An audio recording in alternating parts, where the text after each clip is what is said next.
ಎಲ್ರಿಗೂ ನಮಸ್ತೆ. ನಂದು ಚಿಕ್ಕಮಂಗ್ಳೂರು.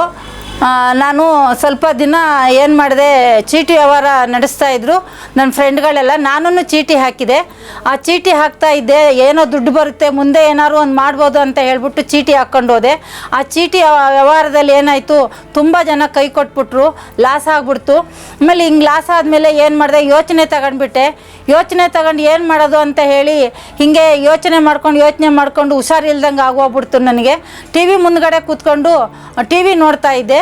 ಆವಾಗ ಶಂಕರ್ ಪ್ರಸಾದ್ ಗುರೂಜಿಯವರು ಈ ಥರ ಎಲ್ರಿಗೂ ಹೆಂಗಸರಿಗೆಲ್ಲ ಒಳ್ಳೆಯದಾಗಿದೆ ಅಂತ ಬಂತು. ಆಮೇಲೆ ನಾನು ಏನು ಮಾಡಿದೆ, ಗುರೂಜಿಯವ್ರ ನಂಬರ್ ತೊಗೊಂಡೆ. ಅವ್ರನ್ನ ಕಾಂಟ್ಯಾಕ್ಟ್ ಮಾಡೋಕ್ಕಾಗಲಿಲ್ಲ ನನಗೆ. ಅವ್ರನ್ನ ನಂಬರ್ ತೊಗೊಂಡ್ಬಿಟ್ಟು ಸ್ಕ್ರೀನ್ ಮೇಲೆ ನಂಬರಿಗೆ ಗುರೂಜಿಯವ್ರನ್ನ ಕಾಂಟ್ಯಾಕ್ಟ್ ಮಾಡಿದೆ. ಗುರೂಜಿಯವ್ರಿಗೆ ಕೇಳಿಕೊಂಡೆ, ನನ್ನ ಪ್ರಾಬ್ಲಮ್ ಎಲ್ಲ ಹೇಳ್ಕೊಂಡೆ. ಅವಾಗ ಗುರೂಜಿ ಏನು ಮಾಡಿದರು, ನಾನೊಂದು ಈ ಥರ ಮುಂದೆ ಹೋಗೋ ದಾರಿ ಹೇಳ್ಕೊಡ್ತೀನಮ್ಮ, ಆ ದಾರಿನಲ್ಲಿ ನೀವು ಹೋಗಿ ಅಂತಂದರು. ಆಯಿತು ಸ್ವಾಮಿ, ನನಗೇನೋ ಒಳ್ಳೇದಾಗಬೇಕು ಮುಂದಕ್ಕೆ, ನೀವು ಆ ಥರ ಹೇಳ್ಕೊಡಿ ಅಂದೆ. ಅವರು ಒಂದು ಪ್ರಸಾದ ಕೊಟ್ಟರು ನನಗೆ. ಹುಣ್ಣಿಮೆ ಮತ್ತು ಅಮಾವಾಸ್ಯೆನಲ್ಲಿ ಇಟ್ಬಿಟ್ಟು ಇದನ್ನ ಪೂಜೆ ಮಾಡಮ್ಮ ಮನೇಲಿ ಅಂತ ಹೇಳ್ಬಿಟ್ಟು ಒಂದು ಪ್ರಸಾದ ಕೊಟ್ಟರು. ಆ ಪ್ರಸಾದನಿಟ್ಟು ಪೂಜೆ ಮಾಡಿದೆ. ಆಮೇಲೆ ಏನು ಮಾಡಿದೆ, ಸ್ಟಾರ್ಟಿಂಗು ಹೂವಿನ ವ್ಯಾಪಾರ ಮಾಡೋಕ್ಕೆ ಸ್ಟಾರ್ಟ್ ಮಾಡಿದೆ. ಹೂವಿನ ವ್ಯಾಪಾರದಲ್ಲಿ ಚೆನ್ನಾಗಿ ಆಗಿಬಿಟ್ಟೆ ನಾನು.